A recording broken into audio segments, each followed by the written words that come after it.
죽은 사람 손이 움직입니다. 의식이 없다는 사람이 신호를 보냅니다. 아무도 없는 병실에서 혼자 살아남으려는 사람이 있습니다. 그런데 문제가 있습니다. 그 신호를 알아챈 사람이 딱 한 명이었습니다. 하필이면 아내를 잃고 모든 걸 포기한 55살 남자였습니다.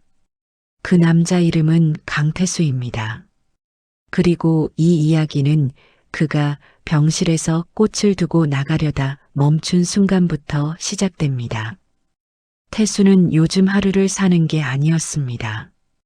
하루를 버티고 있었습니다.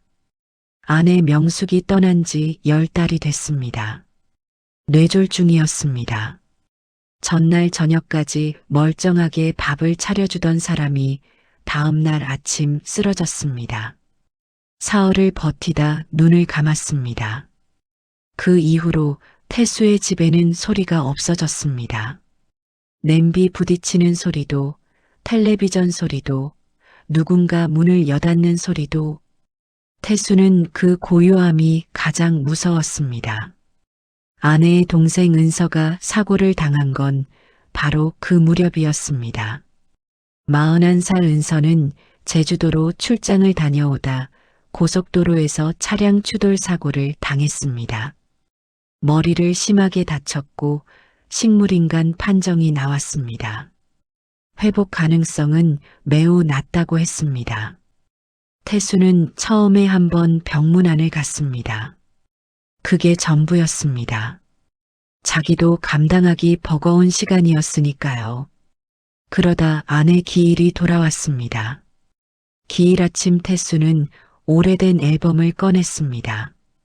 명숙과 함께했던 사진들을 보다가 한 장에서 손이 멈췄습니다. 명숙과 은서가 어린 시절 손을 잡고 찍은 사진이었습니다. 두 자매가 웃고 있는 흑백 사진이었죠. 태수는 그 사진을 한참 들여다보았습니다. 명숙은 살아생전 은서 얘기를 자주 했습니다. 우리 은서는 내가 지켜줘야 해요. 그 애는 가는 곳마다 힘든 일이 생기더라고. 태수는 사진을 덮고 일어났습니다. 꽃집에서 국화 한 다발을 사들고 병원으로 향했습니다. 그냥 꽃 두고 오면 된다고 생각했습니다. 병원 4층 중환자 병동이었습니다. 은서의 병실 문을 열고 들어서는 순간 태수는 걸음이 멈췄습니다. 병실이 너무 비어 있었습니다. 화분 하나 없었습니다. 사진 한 장 없었습니다. 누가 다녀간 흔적이 없었습니다. 침대 옆 탁자에는 낡은 물컵 하나만 덩그러니 놓여 있었습니다. 기계들만 소리를 내고 있었습니다. 태수는 방문 기록을 무심코 들여다보았습니다. 지난 석 달 동안 방문자가 4이었습니다. 그게 전부였습니다.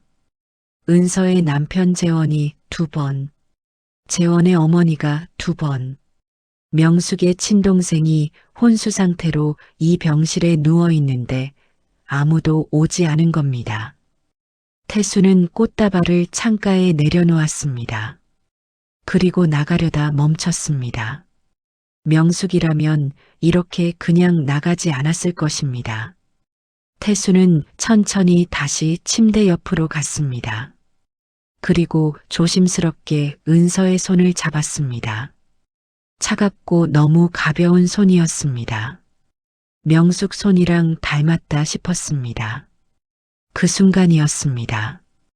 은서의 손가락이 움직였습니다. 1번, 2번, 3번. 태수는 그 자리에서 굳어버렸습니다. 심장이 쿵 내려앉았습니다. 반사라고 보기엔 너무 정확했습니다. 너무 간절했습니다. 태수는 한동안 그 손을 놓을 수가 없었습니다. 간호사를 불러야 하나 생각했습니다. 하지만 이걸 어떻게 설명합니까? 의식 없는 사람 손가락이 3번 정확히 움직였다고 하면 누가 믿어줍니까? 그때 은서의 손바닥에서 뭔가를 보았습니다. 손톱으로 긁어서 새긴 것 같은 흔적이었습니다. 글자였습니다. 흐릿하고 힘없이 비틀려 있었습니다. 태수는 눈을 가늘게 뜨고 들여다보았습니다. 살려달라는 뜻인지 살이라는 글자 하나인지 구분이 잘 안 됐습니다. 그런데 태수의 머릿속에 무언가가 번개처럼 스쳤습니다. 명숙이 입원해 있던 마지막 주였습니다. 많이 힘들어하면서도 태수 손을 꼭 잡고 말했습니다.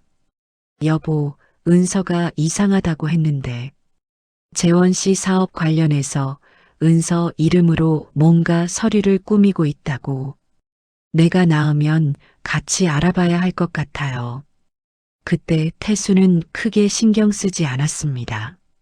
명숙 몸이 워낙 안 좋아 보여서 더 캐묻지 못했습니다. 그런데 지금 이 손바닥의 글자를 보면서 태수는 느꼈습니다.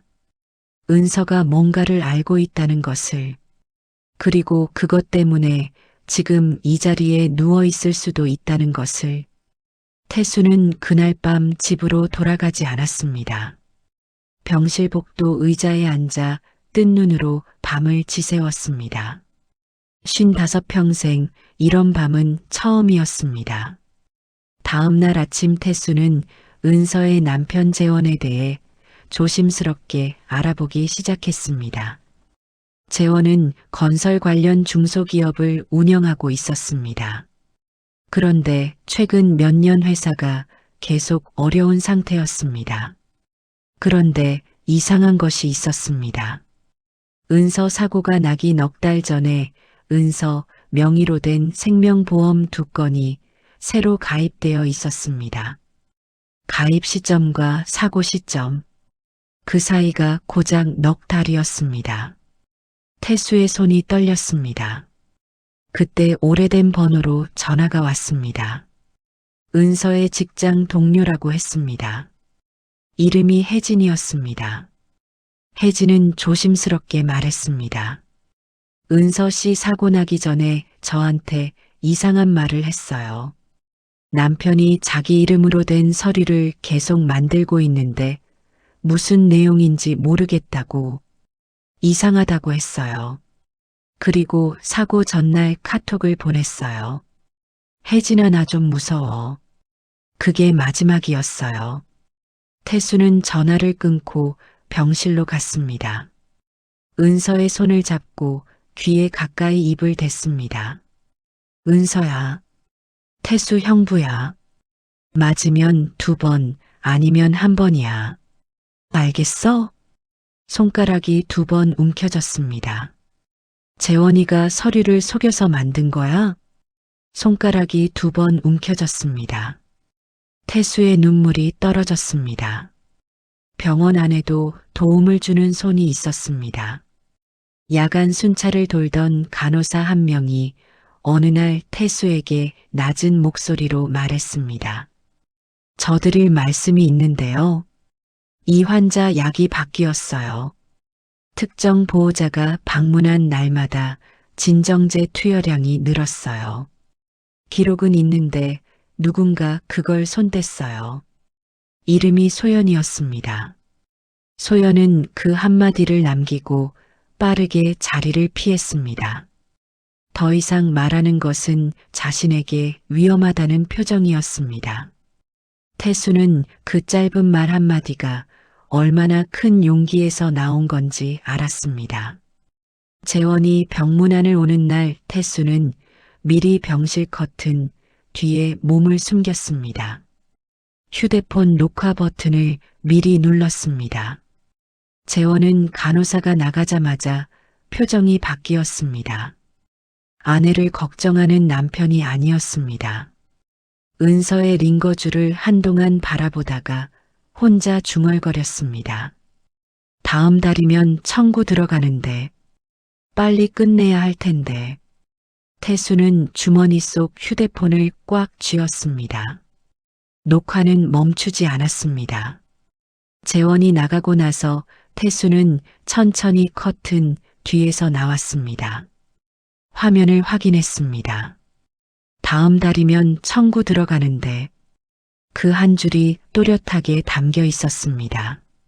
태수는 움직였습니다.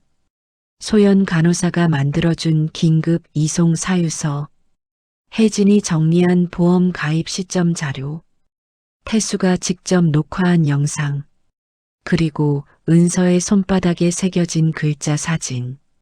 모든 것이 모이자 경찰이 움직이기 시작했습니다. 은서는 다른 병원으로 긴급 이송됐습니다. 재원이 소식을 듣고 병원으로 달려왔지만 은서는 이미 없었습니다. 새 병원에서 약물 농도가 정상화되자 사흘 만에 은서의 눈꺼풀이 올라갔습니다. 태수가 옆에 앉아 있었습니다. 은서의 눈동자가 천천히 태수의 얼굴에서 멈췄습니다. 목소리가 갈라지고 숨이 끊겼지만 첫 문장은 칼처럼 또렷했습니다. 형부, 저 사고 아니에요. 결국 증거 앞에서 재원은 무너졌습니다. 계획된 범죄였습니다. 보험금 청구를 위해 은서를 식물인간 상태로 유지하려 했습니다. 병원 약물 기록에 손댄 것도 재원 측 인물이었습니다. 사고 차량에서 브레이크 조작 흔적이 나왔습니다. 가족 문제가 아니라 범죄였습니다. 2달이 지난 어느 날 오후였습니다.